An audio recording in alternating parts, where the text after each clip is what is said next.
Catholic News Roundup is brought to you in part by PewSitter.com, your online Catholic newspaper for the third millennium, CatholicMediaCoalition.org, in line with the Church, online with the world. And TheAmericanCatholic.com, politics and culture from a Catholic perspective.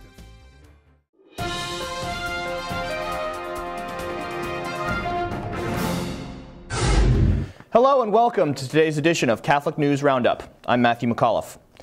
Extraordinary injustice. $2,400 a week is a hefty fee to pay to homeschool your own children, but that's how much the Swedish government is fining a Jewish rabbi's family unless they put their kids in public schools immediately. 6 of Rabbi Alexander Namdar's children have completed their home education, fluent in 3 languages with high marks of competency at the schools abroad they now attend. But that doesn't seem to matter in a country where homeschooling is all but illegal. Sweden only allows homeschooling under, quote, extraordinary circumstances, like illness. But the rabbi and his family are currently fighting the state in court for the right to determine where their children go to school. Rabbi Namdar calls the laws he is challenging in court a stain on a country that claims to have pride and equality as a fundamental value. Catholic school conundrum. Chicago's Catholic school classrooms are filling up, even if bishops in other cities are giving up and closing school doors on their turf. For the first time since 1965, enrollment in the Windy City has gone up over the past 2 years, leaving the Archdiocese confident in keeping the school system funded. It is quite another story in Philadelphia, however, as half of the 49 schools scheduled for closure are appealing Archbishop Charles Chaput's decision, which would displace 24,000 students in the face of a 35% decline in Catholic school enrollment since 2001.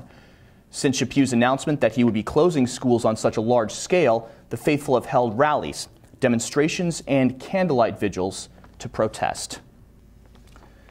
Deadly silence. A new court ruling says you can help someone commit suicide in Georgia as long as you don't publicize it.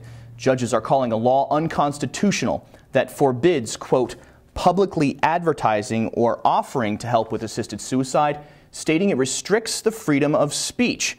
They say that though the law is meant to discourage assisted suicide, it does not explicitly forbid the act, instead only banning free speech on the issue.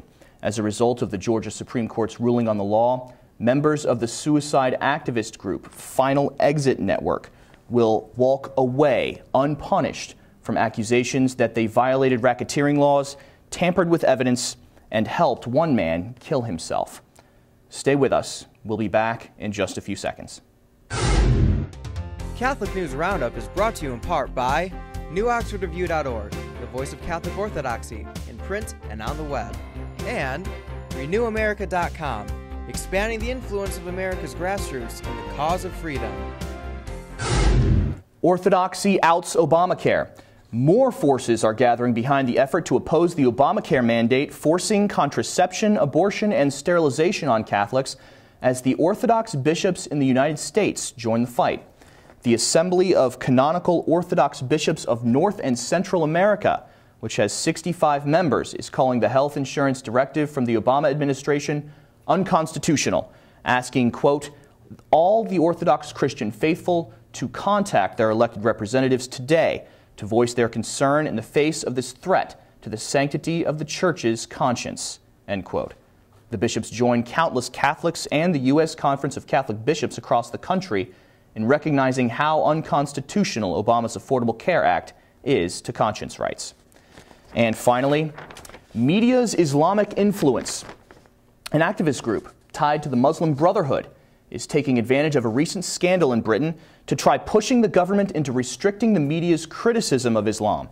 The Leveson Inquiry, established by British Prime Minister David Cameron, is coming up with ideas to increase government monitoring of the media after a phone hacking scandal last year involving News of the World and other British newspapers. A representative of a Muslim activist group called Engage stood in front of the inquiry to complain about the media's, quote, false narrative of Islam, saying it needs a, quote, more robust system of self-regulation, one which mandates the right to challenge misrepresentations, inaccuracies, and false reporting, end quote. The Right Honorable Justice Sir Brian Henry Levison sympathizes with the group Engage's sentiments, saying the government's power should extend over internet blogs as well as public media to ensure a, quote, level playing field. Many British citizens are expressing their concern over the Levison inquiry, saying it may severely limit the freedom of speech in their country. I'm Matthew McAuliffe. Thanks for tuning in today. Be sure and tune in tomorrow for your daily dose of Catholic News Roundup right here on RealCatholicTV.com.